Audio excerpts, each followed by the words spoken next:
60 वर्ष की उर्मिला शहर के बाहरी हिस्से में अपने छोटे से घर में अकेली रहा करती थी। एक रात शहर में बहुत जोर का तूफान आया। जोर जोर से हवाएं और आंधी तूफान के साथ तेज बारिश होने लगी। उन आवाजों को सुनकर कोई भी घबरा जाता, लेकिन उर्मिला घर के सारे खिड़की दरवाजे बंद कर गहरी नींद में सो रही थी। रात के लगभग 12 बजे होंगे कि किसी ने उर्मिला के घर का दरवाजा खटखटाया। दरवाजे के खटखटाने की आवाज सुनकर उर्मिला की नींद खुलती है। आखिर इतनी रात को कौन आया होगा? उर्मिला जाकर दरवाजा खोलती है तो सामने लगभग 26 साल की बेहद सुंदर लड़की को खड़ा देख हैरान रह जाती है। कौन हो बेटा, और इतनी रात को इतने भयंकर तूफान में कहाँ भटक रही हो? चाची, आपने मुझे पहचाना नहीं? मैं आपकी दूर की रिश्तेदार शालिनी। अरे हाँ, बचपन में तुझे देखा था। इतनी जवान हो गई है, कैसे पहचान में आती। लेकिन तू यहाँ क्या कर रही है, और वो भी ऐसी अंधेरी तूफान भरी रात में? उर्मिला की बात सुनते ही शालिनी की आंखों से आंसू बहने लगे। वो फूट फूट कर रोने लगी। ये देखकर उर्मिला को कुछ समझ में नहीं आया और उसने शालिनी का हाथ पकड़कर घर के अंदर आने के लिए कहा। जैसे ही शालिनी घर के अंदर रोशनी में आई, उर्मिला की नजर उसके पेट की तरफ गई, जिसे देखकर ये साफ पता चल रहा था कि वो प्रेग्नेंट है। अरे, तू तो पेट से है। ऐसी हालत में इतने भयंकर तूफान में आधी रात को बाहर भटक रही है। आखिर बात क्या है बेटा, मुझे सब कुछ साफ साफ बता। क्या बताऊं चाची, ये सब जिसकी वजह से हुआ है उसके बारे में बताने में भी मुझे शर्म आती है। मैंने घर वालों की मर्जी के खिलाफ जाकर एक लड़के से शादी कर ली थी, पर वो शादी के 1 महीने बाद ही मुझे छोड़कर चला गया। छोड़कर चला गया का क्या मतलब? क्या उसके साथ कोई हादसा हो गया? नहीं, उसे कोई दूसरी लड़की पसंद आ गई और मेरी प्रेगनेंसी की खबर सुनते ही उसने मुझे बेसहारा छोड़ दिया। उसके बाद मैं अपने घर गई, लेकिन माँ पापा ने मुझे घर में कदम तक नहीं रखने दिया। तभी मुझे आपकी याद आई। कोई बात नहीं, कोई बात नहीं, तुमने यहाँ आकर अच्छा ही किया। एक काम करो, तुम आराम करो। वैसे भी ऐसी हालत में इतना घूमना फिरना और इस तरह आधी रात को बाहर भटकना ठीक नहीं होता। प्रेग्नेंट औरत को आधी रात को घर से बाहर नहीं निकलना चाहिए। बुरी आत्माएं उस पर अपना असर दिखा सकती है। और इतना कहकर उर्मिला ने शालिनी को एक दूसरे कमरे में जाकर आराम करने के लिए कहा। लेकिन जैसे ही शालिनी अपने कमरे में जाने लगी, अचानक से उर्मिला ने उसे रोक लिया। एक बात बताओ बेटा, तुम्हारा कौन सा महीना चल रहा है? पेट देखकर तो लगता है कि लगभग 6 महीने पूरे हो गए होंगे। उर्मिला की बात सुनकर शालिनी के होठों पर मुस्कुराहट आ गई। चाची जी, अभी सिर्फ 1 ही महीना हुआ है। शालिनी की बात सुन उर्मिला दंग रह गई। उसे समझ में नहीं आ रहा था कि प्रेगनेंसी के पहले ही महीने में शालिनी की हालत ऐसी क्यों थी। लेकिन फिर उसने बात को नजरअंदाज कर शालिनी को आराम करने के लिए कहा और खुद भी कमरे में जाकर सो गई। अभी कुछ ही घंटे बीते थे कि अचानक से एक बच्चे के बड़े ही अजीबोगरीब बेढंगे तरीके से रोने की आवाजें उर्मिला के घर में गूंजने लगी। उन आवाजों को सुनकर उर्मिला की नींद फिर से खुलती है। ये अचानक बच्चे के रोने की आवाज कहां से आने लगी? उसने उठकर चारों तरफ देखा, पर वहां उसे कोई नजर नहीं आया। उर्मिला घबराते हुए शालिनी के कमरे में गई तो वहां उसे कमरे की दीवार पर एक बेहद खौफनाक साया नजर आया, जिसे देखकर उर्मिला बुरी तरह से घबरा गई। आखिर ये सब क्या हो रहा है? शालिनी, शालिनी उठो! उसने जोर जोर से आवाज देकर शालिनी को जगाने की कोशिश की, लेकिन ऐसा लग रहा था जैसे उसकी आवाज शालिनी तक पहुंच ही नहीं रही थी। कमरे की दीवार पर एक बहुत बड़ा और बेहद डरावने दिखने वाले इंसान का साया और एक बच्चे के अजीबोगरीब ढंग से रोने और चीखने की आवाजें अब उर्मिला को ज्यादा डराने लगी थी। उर्मिला को शालिनी की चिंता सताने लगी और उसने पूरी ताकत के साथ चीखकर शालिनी को आवाज लगाई, शालिनी! तभी अचानक सब कुछ एकदम पहले जैसा हो जाता है और उर्मिला की आवाज सुनकर शालिनी की नींद खुलती है। क्या हुआ चाची, आप इतनी तेज क्यों चिल्ला रही हैं? अब ठीक तो है ना? अभी अभी मैंने तुम्हारे कमरे में कुछ अजीब सा देखा। तुम ठीक हो ना शालिनी? मुझे यहाँ एक बच्चे के रोने की आवाजें आ रही थी। लगता है आपको मेरी कुछ ज्यादा ही चिंता हो गई है। आपने मेरी प्रेगनेंसी के बारे में कुछ ज्यादा ही सोच लिया होगा। मैं एकदम ठीक हूँ, आप आराम से सो जाइए। इतना कहकर शालिनी ने उर्मिला को फिर से अपने कमरे में जाने के लिए कहा और खुद भी जाकर सो गई। पर अब उर्मिला की आंखों से नींद गायब हो चुकी थी। अगली सुबह जब शालिनी उठी तो वो सीधा उर्मिला के पास आई। गुड मॉर्निंग चाची। तभी अचानक उर्मिला की नजर शालिनी के पेट पर पड़ती है, जिस पर नीले रंग से एक अजीब सी आकृति नजर आ रही थी। शालिनी, ये तुम्हारे पेट को क्या हुआ? मैंने इतनी औरतों को देखा है, ऐसा तो किसी के साथ नहीं होता। शालिनी ने जैसे ही अपने पेट की तरफ देखा तो उसे वहां कुछ भी नजर नहीं आया। चाची कुछ भी तो नहीं है, सब कुछ एकदम नॉर्मल है। आपको क्या अजीब लग रहा है? इससे पहले कि उर्मिला उसके सवाल का कोई जवाब देती, अचानक से शालिनी के पेट में जोर जोर से दर्द होने लगा। वो बुरी तरह दर्द से तड़पने लगी। चाची, चाची। ये सब देखकर उर्मिला बहुत घबरा गई। उसने धीरे धीरे शालिनी के पेट को सहलाना शुरू किया, लेकिन शालिनी का दर्द कम नहीं हुआ। उर्मिला जाकर रसोई से पानी का गिलास लेकर आई और शालिनी को पानी पिलाने की कोशिश करने लगी। ले बेटा, पानी पी ले, तुझे आराम मिलेगा। ले ले। नहीं चाची, मुझे बहुत तेज दर्द हो रहा है। अरे थोड़ा पी ले बेटा। जैसे ही उर्मिला ने शालिनी को पानी पिलाया, उसने देखा कि गिलास में बचा पानी का रंग नीला पड़ गया और शालिनी की आंखें अजीब हो गई। उसके पेट पर बच्चे का एक डरावना चेहरा नजर आने लगा। ये सब देखकर उर्मिला की डर से हालत खराब होने लगी, पर तभी शालिनी का दर्द ठीक हो गया। बेटी, अभी तुम्हारा दर्द ठीक है तो ऐसा करो, तुम थोड़ी देर आराम कर लो। शालिनी को आराम करने के लिए कहकर उर्मिला तेज कदमों से चलकर घर से बाहर निकल जाती है और पास ही रहने वाली एक औरत कालिंदी के पास पहुंचती है। अरे उर्मिला बहन, बड़े दिनों बाद दिखाई दी, क्या हुआ? बहुत घबराई हुई सी लग रही हो, सब ठीक तो है ना? क्या बताओ कालिंदी बहन, मेरी एक दूर की रिश्तेदार आई हुई है।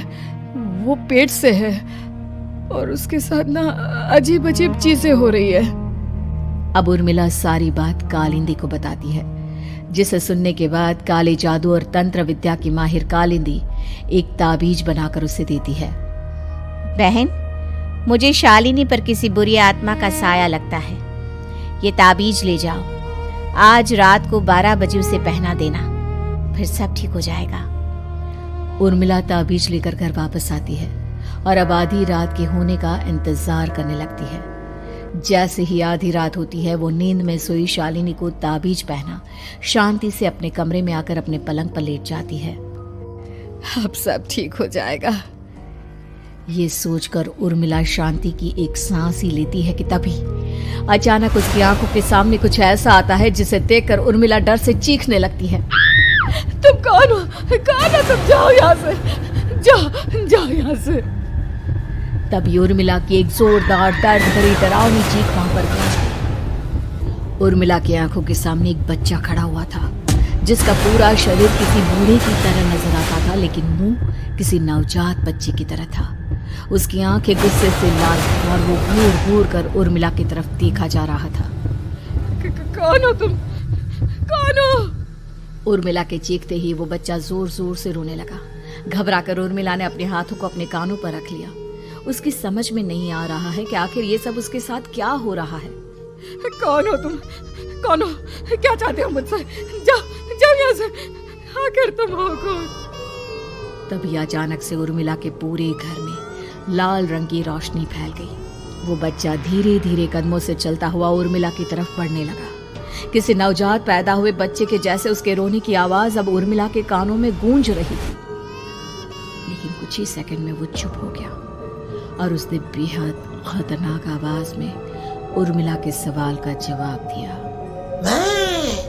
मैं वो हूँ जो अब तक पैदा नहीं हुआ, लेकिन जब मैं पैदा हो जाऊंगा तो वो होगा जो अब तक कभी नहीं हुआ।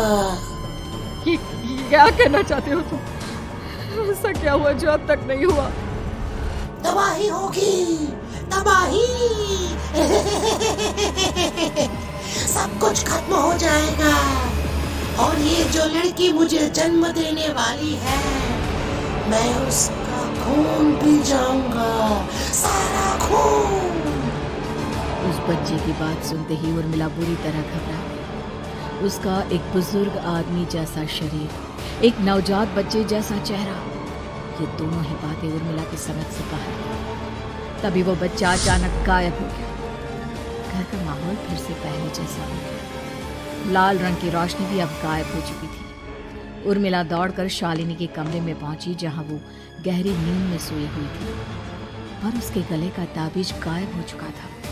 उठो, उठो शालिनी, उठो बेटा, मुझे तुमसे जरूरी बात करनी है। अरे चाची क्या हुआ? इतनी रात को आप परेशान क्यों कर रही हैं? सब ठीक है ना? अभी जब तुम सो रही थी ना, तो मैंने तुम्हारे गले में एक ताबीज पहनाया था। कहाँ गया बेटा, बताओ मुझे। शालिनी ने चारों तरफ अपनी नजरें घुमाकर देखा, लेकिन वहां पर कोई ताबीज नहीं था। वह हैरानी से उर्मिला के चेहरे की तरफ देखने लगी। उसे समझ में नहीं आ रहा था कि आखिर उर्मिला किस ताबीज के बारे में बात कर रही थी। नहीं चाची, यहाँ कोई ताबीज नहीं है। लगता है आपने कोई बुरा सपना देखा है। मैंने कोई बुरा सपना नहीं देखा। खैर छोड़ो, तुम अब सो जाओ, फिर सुबह बात करते हैं। डर और घबराहट की वजह से उर्मिला की आंखों से नींद तो जैसे बिल्कुल गायब हो गई थी। अगली सुबह उर्मिला बिना कोई देर किए गांव के बाहर एक छोटी सी झोपड़ी में रहने वाले बूढ़े पंडित के पास पहुंची। पंडित जी, मेरी मदद कीजिए। अरे आओ आओ उर्मिला, क्या हुआ? सब ठीक तो है ना? क्या बताओ पंडित जी, बहुत बड़ी मुसीबत है। मेरी दूर की एक रिश्तेदार लड़की पेट से है और उसके साथ बहुत डरावनी चीजें हो रही है। कल रात को तो एक अजीब सा दिखने वाला बच्चा मेरी आंखों के सामने आकर खड़ा हो गया था। ये तुम क्या कह रही हो? मुझे साफ साफ बताओ कि आखिर तुमने क्या देखा? उर्मिला ने अपने साथ हुई बीती रात की पूरी घटना पंडित जी को बताई, जिसे सुन पंडित जी के माथे पर चिंता की लकीरें उभर आई। अनर्थ होने वाला है, अनर्थ। बरसों पहले भी उस हैवान ने एक लड़की के पेट से जन्म लिया था और उसके बाद उस शहर को पूरी तरह से तबाह कर दिया। कैसी विपदा पंडित जी, कैसे बात कर रहे हैं आप? बताइए मुझे, और इसका उपाय क्या है? इसका उपाय तो है, लेकिन बहुत कठिन है। हो सकता है कि उस उपाय को करने के दौरान तुम्हारी जान भी चली जाए। मुझे मेरी जान की कोई परवाह नहीं, पर आप जिस तबाही के बारे में बात कर रहे हैं, बस वो नहीं होनी चाहिए। लाखों लोगों की जान बचाने के लिए मैं कुछ भी करूंगी। तो ठीक है, मेरी बात ध्यान से सुनो। बरसों पहले एक भयानक तांत्रिक ने अपनी तंत्र क्रिया के जरिए एक मासूम लड़की के साथ रिश्ता बनाकर उसके पेट से जन्म लिया था। इस तरह से वो अपने जैसे लोगों की संख्या इस दुनिया में बढ़ाना चाहता था। आपके कहने का मतलब है कि शालिनी के पेट से भी उस शैतान को जन्म लेना है, इसलिए उसने उसके साथ ये सब किया है। ठीक पहचाना तुमने। अब मैं तुम्हें एक ऐसा सिंदूर दूंगा जिसे तुम्हें ले जाकर उस लड़की के पेट पर लगाना होगा। क्या ऐसा करने से सब कुछ ठीक हो जाएगा? नहीं उर्मिला, ये सब इतना आसान नहीं।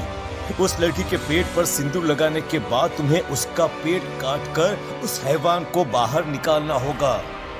नहीं पंडित जी, मैं ये सब नहीं कर सकती। मैं भला एक जिंदा लड़की के पेट को अपने हाथों से कैसे काट सकती हूँ? अगर तुमने ऐसा नहीं किया तो कुछ ही दिनों में वो हैवान उस लड़की के शरीर से जन्म लेगा और उसके शरीर के सारे खून को पीकर अपनी ताकत को बढ़ाएगा। उसके बाद वो धीरे धीरे इस पूरे शहर को तबाह कर देगा। यहाँ पर कोई जिंदा नहीं बचेगा। लेकिन अगर मैं उसके पेट को काट दूंगी तो क्या वो जिंदा बच पाएगी? अगर शालिनी को कुछ हो गया तो, अगर उसकी मृत्यु हो गई तो? ऐसा कुछ नहीं होगा उर्मिला, तुम्हें अपने मन को पक्का करके ये काम करना ही होगा। सिंदूर लेने के बाद उर्मिला झोपड़ी से बाहर निकलने ही वाली थी कि तभी पंडित जी ने उसे पीछे से आवाज देकर रोका। उर्मिला, उस लड़की का पेट काट कर हैवान को बाहर निकालना ही काफी नहीं होगा। तुम्हें ध्यान रखना होगा कि ये सब करते हुए उस बच्चे का जो आधा बूढ़े का शरीर है उस पर सिंदूर की एक बूंद भी ना लगने पाए, क्योंकि अगर ऐसा हुआ तो वो तुम्हें और बाकी सबको कच्चा खा जाएगा। पंडित जी की बात सुन उर्मिला की आंखें फटी रह गई और उसके शरीर में डर की लहर दौड़ गई। फिर भी उसने हिम्मत की। ठीक है पंडित जी, मैं पूरी कोशिश करूंगी कि मैं उस हैवान को वहीं के वहीं खत्म कर पाऊं। इसके बाद उर्मिला तेज कदमों के साथ घर वापस आती है। दिन बीतता है, रात का अंधेरा छाने लगता है। शालिनी खाना खाकर सोने चली जाती है और उर्मिला लगातार उसके गहरी नींद में सो जाने का इंतजार करने लगती है, जिसके बाद उर्मिला दबे कदमों से शालिनी के कमरे में पहुंच गई। मुझे ये करना ही होगा। अब उर्मिला ने धीरे धीरे शालिनी के पेट पर पंडित जी का दिया सिंदूर लगाना शुरू किया। उर्मिला के हाथ बुरी तरह से कांप रहे थे। उसके एक हाथ में चाकू था जिससे वो पेट काटने वाली थी। उर्मिला ने एक नज़र शालिनी के चेहरे की तरफ देखा और फिर डरते हुए उसके पेट पर चाकू चलाना शुरू किया। कमाल है, मैं इसका पेट काट रही हूँ और ये आराम से सो रही है। इसे दर्द नहीं हो रहा क्या? तभी अचानक उर्मिला के कानों में बच्चे के रोने की आवाज सुनाई देने लगी। उसने घबराकर चारों तरफ देखा पर वहां पर कोई नहीं था, बस रोने की आवाज लगातार आ रही थी। उर्मिला बिना रुके लगातार शालिनी के पेट को काटती रही। उसे इस बात का भी ध्यान रखना था कि सिंदूर बच्चे के बूढ़े आदमी वाले शरीर के हिस्से पर ना लगे। कुछ ही देर में वो हैवानी बच्चा उर्मिला के हाथों में था। उसने बड़ी ही सावधानी से उस बच्चे को बाहर निकाला और पंडित जी के कहे अनुसार उसे घर से दूर जलाने के लिए ले गई। पर तभी उसके सामने वही बूढ़े शरीर और बच्चे के चेहरे वाला बच्चा आ गया।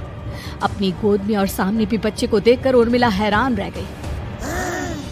मुझे मारोगी? मुझे इतनी हिम्मत कैसे आ गई तुम्हारी? तुम पैदा नहीं हुए हो और मुझे पता है जब तक तुम्हारा जन्म नहीं हो जाता तुम मुझे कुछ नहीं कर सकते। इतना बोलते ही उर्मिला तुरंत उस बच्चे को घास के ढेर पर फेंककर उसमें आग लगा देती है, जिसके तुरंत बाद वो बूढ़े आदमी के शरीर और बच्चे के चेहरे वाला अजीब तांत्रिक का भूत भी वहां से गायब हो जाता है। कुछ देर बाद उर्मिला घर पहुंचती है तो वो ये देखकर हैरान रह जाती है कि शालिनी का पेट अपने आप जुड़ चुका था। शुक्र है भगवान का और उन पंडित जी का, अब सब ठीक हो जाएगा। सुबह शालिनी सोकर उठती है तो अपना पेट देख पूरी तरह घबरा जाती है। चाची, चाची ये सब क्या हो गया?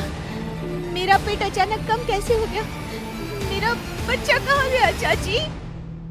बेटी, वो बच्चा नहीं एक खतरनाक तांत्रिक था जो तुम्हारे कोख से जन्म लेकर सबको मार देना चाहता था। वो पैदा होते ही तुम्हारी जान भी ले लेता, इसलिए मैंने पंडित जी के बताए उपाय से उसका खात्मा कर दिया है। अब सब ठीक है। शालिनी को उर्मिला की बात समझ में नहीं आती, जिसके बाद शालिनी को पूरी बात उर्मिला आराम से समझाती है।